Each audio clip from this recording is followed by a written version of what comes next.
guys, welcome again to another episode of Gaming Watch PH QTE. Today's QTE will actually be a mini review of, you guessed it, the most recent expansion for Witcher 3, Hearts of Stone. Alright, let's get right into it.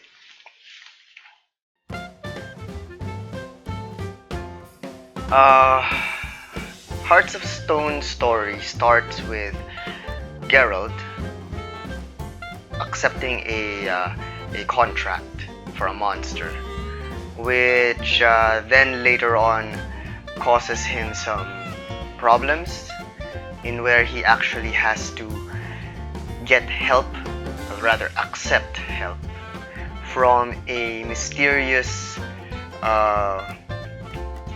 person, I guess. Not sure if person's the right terminology, but technically someone very, very powerful, and someone you generally do not want to be cutting deals with. But because of the situation that Geralt is put in, he really doesn't have much of a choice. The story then progresses and takes you to different adventures, quests, following a main storyline for the expansion, which personally I found very captivating. I could not stop playing the game just to find out what would happen next in the story. So the story was very well crafted.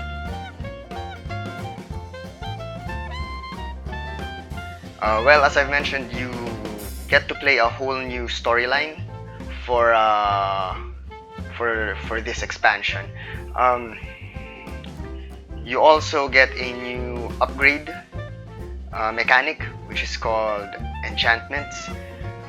You need 3 slots, all empty, and then you talk to this NPC who, after a quest, will provide you his services of enchanting.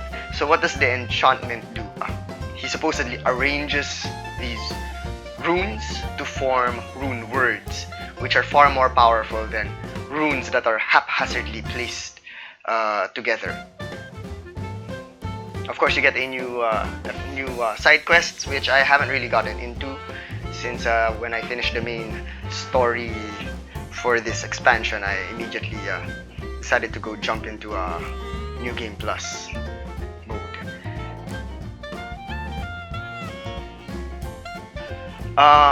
Well, I already mentioned that I just loved the story. It's spectacular.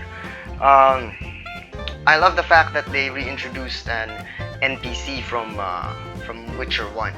That would be Shani. Shani is actually the one of the 2 romance interests back in Witcher 1, and she had a bit of following, and people were kind of disappointed that she wasn't around in Witcher 2. So this sort of made up for it, I guess, for those Shani lovers out there. And yes, you can romance Shani once again. I'm not sure, however, if she's a permanent romance, since when I played my game, I loaded a save file in where I already completed the main story of the base game, and I already had a love interest. So I don't know if that came into conflict with it. Haven't really searched much on the net if other people who played the expansion from a new game, if Shani becomes a full romance option, like Yennefer and Triss. So I'm not really sure, but the fact that you can romance her is great. It's great. Oh wait, it's worth noting that one of the other things I liked was the boss fights. Alright, yes, they've recently released a patch to nerf the bosses to make the boss fights easier, because there are a lot of people complaining. And I can sort of understand, not everyone likes that whole place, that feeling of being punished and, you know, being hard pressed to defeat a boss and then just suddenly being able to overcome it or find a way around it, find a way to take that boss down.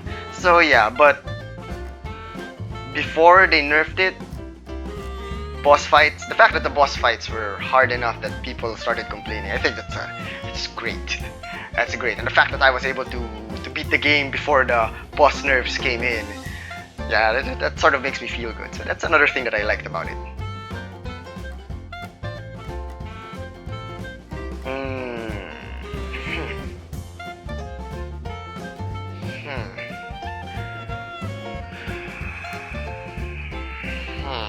For this expansion, I guess if I had to nitpick and really find something that I did not like about the game, I'd have to say, without spoiling anything, guess I'd have to say